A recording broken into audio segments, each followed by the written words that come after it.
हाँ भाई, शुरू किया जाए। तो पीएमटी पास आ रही है, आप नोट्स पढ़ रहे होंगे और नहीं पढ़ रहे हैं तो पढ़ना शुरू कर दीजिए। मैंने पहले भी बताया है, पीएमटी में सिलेक्शन लेना बहुत आसान है। बस आपका टाइम डिवीजन बहुत अच्छा होना चाहिए। अगर टाइम डिवीजन नहीं अच्छा है तो दिक्कत आ सकती है। टाइम आप डिवाइड कर लीजिए। देखिए, मैं बार बार कह रहा हूं कि नीट से इजी कोई एग्जाम नहीं है। क्यों? क्योंकि नीट में हमें मालूम है बायो का सिलेबस एनसीईआरटी के बाहर से पूछा ही नहीं जाएगा, और अगर पूछा जाता है तो कोर्ट केस हो जाता है, वो क्वेश्चन कैंसिल कर दिए जाते हैं। फॉर एग्जाम्पल तुमको बता दें, 2018 में 2 फ्रॉक के ऊपर क्वेश्चन आ गए थे, कोर्ट केस हुआ था और वो क्वेश्चन हटाने पड़े थे।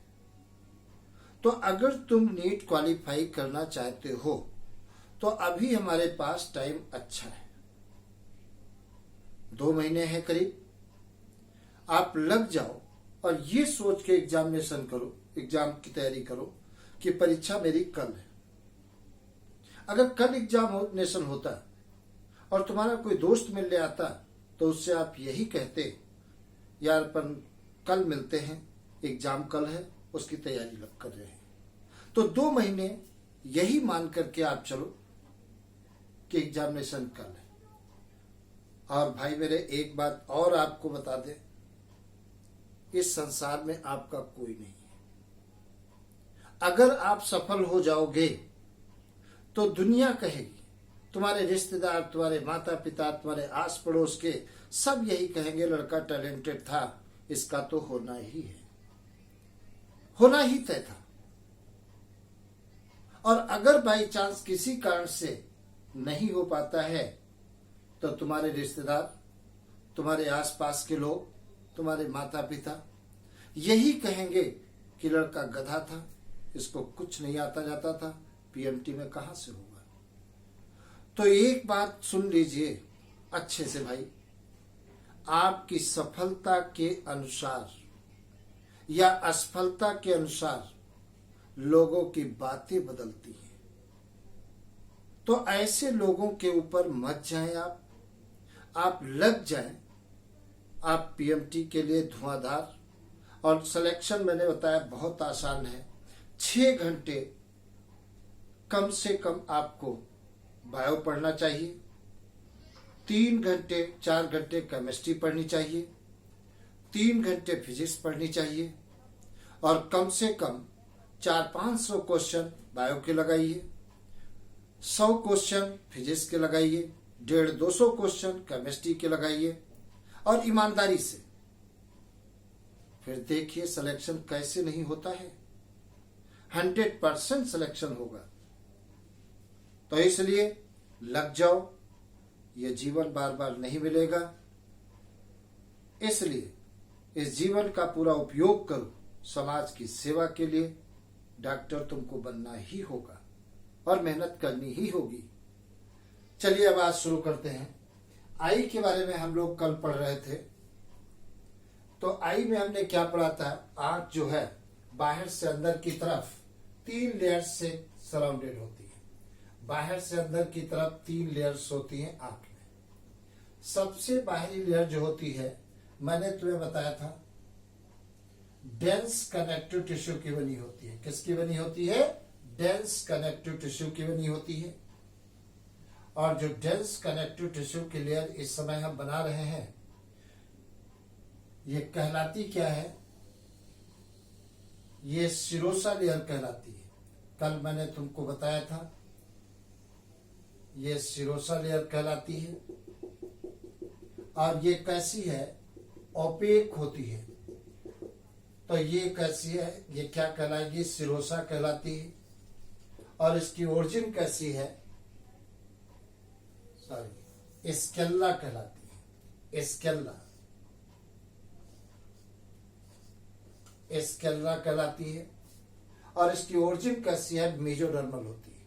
और ये ओपेक है। और सामने की तरफ इस प्रकार ये उभर करके ट्रांसपेरेंट कार्निया बनाती है। तो ये जो हम अब बना रहे हैं ये ट्रांसपेरेंट कार्निया कहलाती है। तो इसको हमने क्या कह दिया, कार्निया कह दिया, कार्निया कह दिया।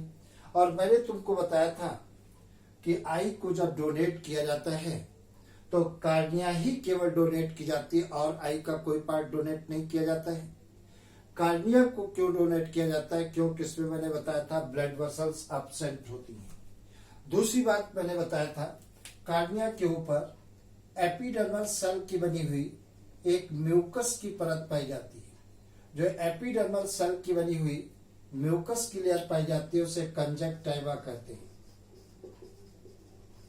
कंजक्टिवा कहते हैं। कभी कभी मैंने बताया था कंजक्टिवा के ऊपर बैक्टीरियल इन्फेक्शन हो जाता है, तब कंजक्टिवा में इन्फ्लामेशन आ जाता है, सूजन आ जाती है, रेडिश कलर की हो जाती है, तेज दर्द होने लगता है। तब वो डिजीज को क्या कहते हैं, कंजक्टिवाइटिस कहते हैं।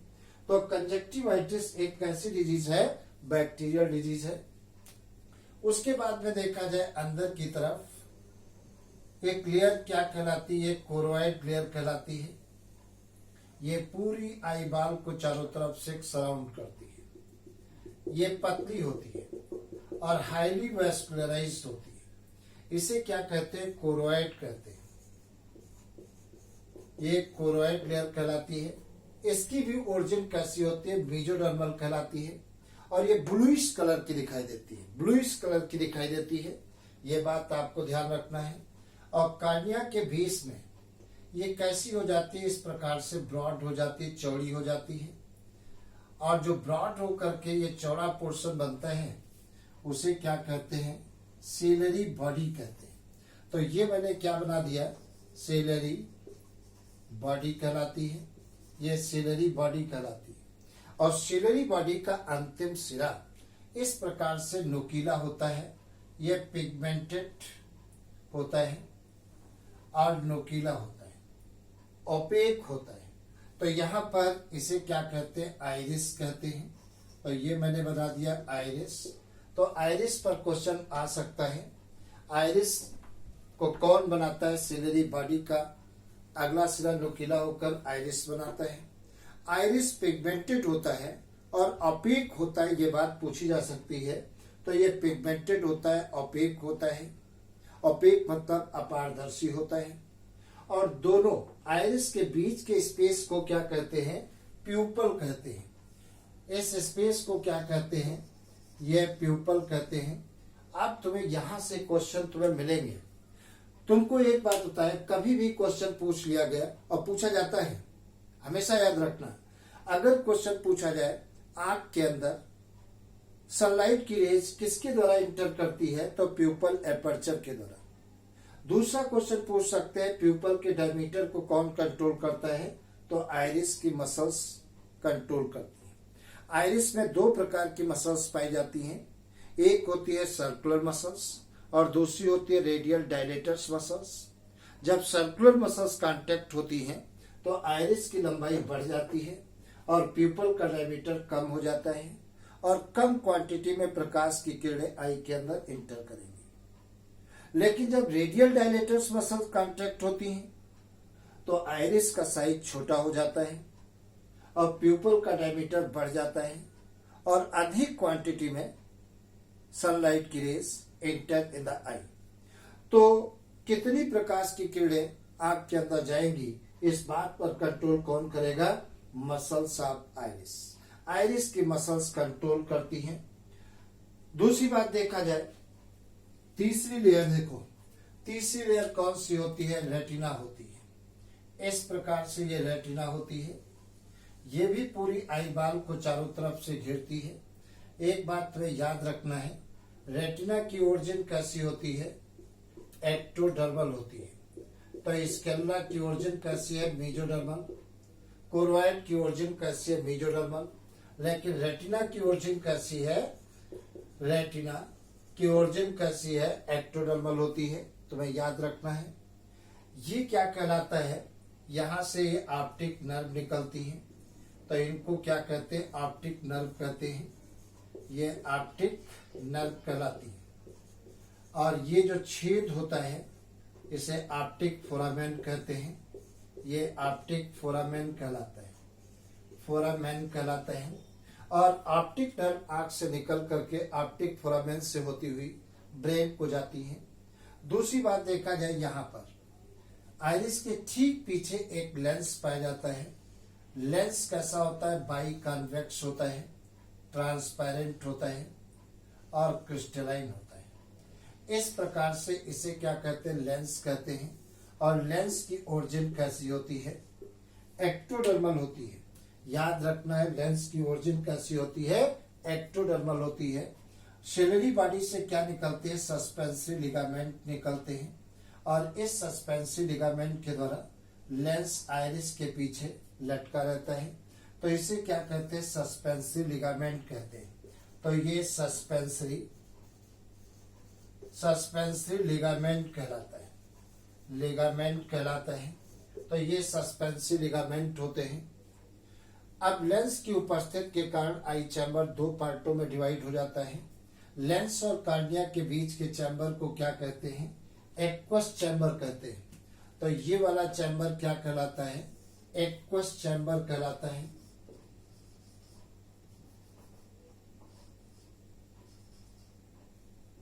ये एक्वस चैम्बर कहलाता है, चैम्बर कहलाता है। और इसके अंदर एक्वस ह्यूमर फ्लूइड भरा होता है, ये एक्वस ह्यूमर फ्लूइड भरा होता है। लेंस और रेटिना के बीच के चैम्बर को क्या कहते हैं? विट्रस चैम्बर कहते हैं। तो ये कहलाता है विट्रस चैम्बर कहलाता है, चैम्बर कहलाता है। इसके अंदर एक म्यूकॉइड कनेक्टिव टिश्यू भरा होता है, जेल लाइक भरा रहता है, जिसे क्या कहते हैं? वर्टन्स जेली भी कहते हैं। तो इसके अंदर एक्वस ह्यूमर फ्लूइड भरा होता है, इसके अंदर विट्रस ह्यूमर फ्लूइड भरा रहता है। एक्वस ह्यूमर फ्लूइड कैसा होता है? वाटरी होता है, पानी जैसा होता है। और विट्रस ह्यूमर फ्लूइड जो होता है एक जेल लाइक होता है, जैसे क्या कहते हैं? वर्टन्स जेली भी कहते हैं। वर्टन्स जेली के ऊपर बहुत इंपॉर्टेंट कई बार क्वेश्चन आ चुका है, तुम्हें ध्यान रखना है। वर्टन्स जेली कहाँ कहाँ पर पाई जाती है? एक तो आंख के विट्रस चैम्बर में पाई जाती है, और दूसरा मुर्गा तुमने देखा होगा सर के ऊपर रेड कलर की जो कॉम्ब निकली रहती है उसमें पाई जाती है, मुर्गे की कलगी में पाई जाती है। और तीसरा कहाँ पर पाया जाता है? अम्बिलिकल कार्ड में पाया जाता है, एम्ब्रियो की अम्बिलिकल कार्ड में पाया जाता है। तो इन तीन जगहों पर विट्रस जेली पाई जाती है। कहाँ कहाँ पर? आई के विट्रस चैम्बर में पाई जाती है, कम्ब ऑफ कॉक में पाई जाती है and umbilical cord of embryo. इन तीन जगहों पर विट्रस जेली पाई जाती है, जो तुम्हें हर हालत में याद रखना पड़ेगा। दूसरी बात देखा जाए, यहाँ पर अगर जो अपन रेटिना की बात करते हैं तो रेटिना में यहाँ पर एक गड्ढा पाया जाता है। यहाँ पर जो एक गड्ढा पाया जाता है इसे क्या कहते हैं? ब्लाइंड स्पॉट कहते हैं। तो ये क्या कहलाता है? ब्लाइंड स्पॉट कहलाता है, ब्लाइंड स्पॉट कहलाता है, स्पॉट कहलाता है। इस पर क्वेश्चन कई बार आ चुका है। पूछा जाता है कि बताइए रेटिना का कौन सा ऐसा पार्ट है जहां पर विजन का फॉर्मेशन नहीं होता है? तो आपका आंसर होगा ब्लाइंड स्पॉट। रेटिना का ब्लाइंड स्पॉट पार्ट एक ऐसा है जहां पर विजन का फॉर्मेशन नहीं होता है, क्योंकि यहाँ पर रॉड और कोन दोनों एब्सेंट होती हैं। तो ये बात तुम्हें याद रखना है, रेटिना का केवल ब्लाइंड स्पॉट पार्ट एक ऐसा है जहां पर विजन का फॉर्मेशन नहीं होता है। क्यों नहीं होता है? क्योंकि यहाँ पर रॉड्स और कोन दोनों एब्सेंट होती है। ये बात क्लियर हो गई होगी। इस ब्लाइंड स्पॉट के ऊपर, थोड़ा सा ऊपर, यहाँ पर एक और गड्ढा पाया जाता है। यहाँ पर जो गड्ढा पाया जाता है इसे क्या कहते हैं? इस प्रकार से एक गड्ढा पाया जाता है, या इसके ब्लाइंड स्पॉट के ठीक ऊपर का पोर्शन क्या होता है? येलो कलर का होता है। जो येलो कलर का होता है उसे क्या कहते हैं? मैकुला ल्यूटिया कहते हैं। क्या कहते हैं? ये मैकुला ल्यूटिया कहलाता है, ये मैकुला ल्यूटिया कहलाता है, मैकुला ल्यूटिया कहलाता है। और मैकुला ल्यूटिया में यहाँ पर एक गड्ढा पाया जाता है। इस गड्ढे को क्या कहते हैं तुम्हें ध्यान रखना है, इसे क्या कहते हैं, फोबिया कहते हैं। ये फोबिया कहलाता है, फोबिया। और यहाँ पर केवल कोन पाई जाती है, रॉड नहीं पाई जाती है। तो कई बार क्वेश्चन ये पूछा गया है, बताइए रेटिना का कौन सा पार्ट है जहां पर विजन सबसे क्लियर बनता है, तो आपका आंसर है फोबिया। फोबिया एक रेटिना का पार्ट ऐसा है जहां पर विजन सबसे क्लियर बनता है। क्यों बनता है? क्योंकि यहाँ पर केवल कोन पाई जाती है, रॉड एब्सेंट होती है। ये बात तुमको याद रखना पड़ेगा। अगर तुमसे पूछ लिया गया बताइए किस स्थान की रेटिना सबसे थिनेस्ट है, सबसे पतली है, तो आपका आंसर होगा फोबिया। क्योंकि फोबिया के स्थान पर क्या है, गड्ढा है। तो यहाँ की रेटिना जो होती है सबसे थिनेस्ट होती है, सबसे पतली होती है। ये बात तुम्हें याद रखना है। आगे देखा जाए, अगर जो हम रेटिना में देखें अंदर से बाहर की तरफ, रेटिना में 3 लेयर्स होती है। मैंने कहा अंदर से बाहर की तरफ रेटिना में 3 लेयर्स होती है। सबसे अंदर की तरफ कौन सी होती है, गैंग्लियन सेल्स होती है। उसके बाहर की तरफ कौन सी होती है, बाइपोलर नर्व सेल होती है। और सबसे बाहर की तरफ फोटो रिसेप्टर सेल्स होती है। तो थोड़ा सा अपन देखें। अच्छा, एक चीज और बता दे तुम्हें, जैसे मुर्गी की आंख में देखा जाए तो केवल कोन पाई जाती है, रॉड नहीं पाई जाती है। इसीलिए मुर्गी को केवल दिन में दिखाई देता है, रात में नहीं दिखाई देता है। अगर जो हम उल्लू की बात करें तो उसकी आंख में केवल रॉड पाई जाती है, कोन नहीं पाई जाती है। इसलिए उल्लू को केवल रात में दिखाई देता है, दिन में नहीं दिखाई देता है। तो रेटिना के बारे में, तो ये लेंस कैसी है, एक्टोडर्मल ओरिजिन है। रेटिना की ओरिजिन कैसी है, एक्टोडर्मल है। स्केल्ला की ओरिजिन कैसी है, मेजोडर्मल। कोरोइड लेयर की ओरिजिन कैसी है, मेजोडर्मल। और आइरिस कैसी होती है, ये ओपेक होती है और पिगमेंटेड होती है। एक चीज और तुमको बताएं, रेटिना की ओरिजिन मैंने बताया है कैसी है, एक्टोडर्मल है। अब रेटिना में मैंने बताया है कि बाहर से अंदर की तरफ, बाहर से अंदर की तरफ या अंदर से बाहर की तरफ कितनी सेल्स की लेयर पाई जाती है, 3 सेल्स की लेयर पाई जाती है। अब 3 सेल्स की लेयर कौन कौन सी होती है, जरा अपन फिगर से देखते हैं। 3 सेल्स की लेयर देखो कौन कौन सी रेटिना में होती है। और रेटिना की ओरिजिन कैसी है, एक्टोडर्मल है। देखा जाए क्या होता है, सबसे बाहर की तरफ मैंने बताया है इस प्रकार से, सबसे बाहर की तरफ मैंने बताया है ये रॉड सेल्स होती हैं। इस प्रकार से सबसे बाहर की तरफ रॉड सेल्स, फिर उसके बाद में कौन सी होती है, सपोज करिए ये कोन सेल है। इस प्रकार से ये कोन सेल्स होती हैं। तो ये रॉड और कोन है, तो ये रॉड और कोन्स की सेल्स, इन दोनों को मिलाकर क्या कहते हैं, फोटो रिसेप्टर लेयर। इसे क्या कहते हैं, ये फोटो रिसेप्टर, रिसेप्टर कहा जाता है, फोटो रिसेप्टर सेल्स कहलाती है। दूसरी कौन सी होती है, मैंने बताया है बाइपोलर नर्व सेल होती है। बाइपोलर नर्व सेल में क्या होता है, तुम्हें मैंने बताया कि एक साइटॉन होता है और एक ही डेंड्राइट्स होता है इस प्रकार से, और एक एक्जान होता है। इस प्रकार से एक एक्जान होता है। यहाँ पर भी देखा जाए क्या होता है, ये साइटॉन है, न्यूक्लियस, ये डेंड्राइट्स है, ये साइनेप्स के द्वारा अटैच रहता है, ये एक्जान होते हैं, एक्जान। तो ये कौन सी लेयर है, बाइपोलर सेल्स हैं। ये बाइपोलर पोलर नर्व सेल है, नर्व सेल कहलाती है, जो रेटिना में पाई गई हैं। और सबसे अंदर की तरफ गैंग्लियन सेल्स होती हैं। गैंग्लियन सेल्स भी कैसी होती हैं, कैसी होती हैं, बिल्कुल बाइपोलर सेल के समान होती हैं। लेकिन फर्क दोनों में क्या होता है, इनमें एक्जान जो होता है काफी इलांगेट हो जाता है और क्या बनाता है, ऑप्टिक नर्व बनाता है, जो ऑप्टिक फोरामेन से बाहर निकल करके कहाँ जाता है, ब्रेन को जाता है। तो इस प्रकार से यहाँ पर देखा जाए तो ये डेंड्राइट्स हैं इस प्रकार से, और इसके एग्जाम काफी इलांगेट हो जाते हैं और जो ऑप्टिक फिलामेंट से बाहर निकल करके ब्रेन में जाते हैं। तो इस सेल्स की लेयर को क्या कहते हैं, तो इसको कहा जाता है गैंग्लियन सेल्स कहा जाता है, गैंग्लियन सेल कहते हैं। तो ये गैंग्लियन सेल्स कहलाती हैं।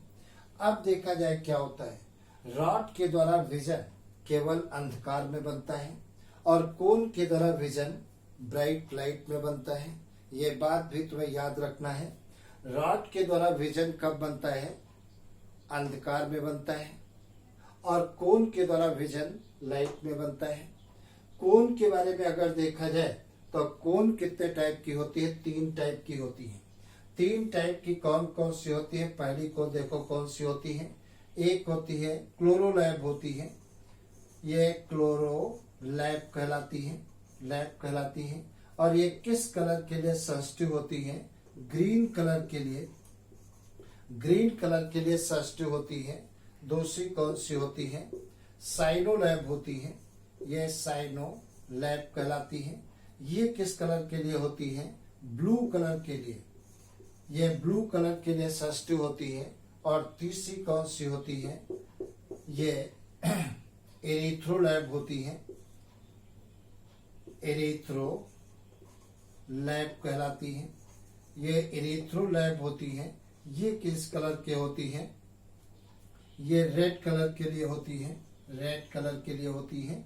और इन्हीं ये कौन कितने टाइप की है, 3 टाइप की है, क्लोरोलैब, साइनोलैब, एरिथ्रोलैब।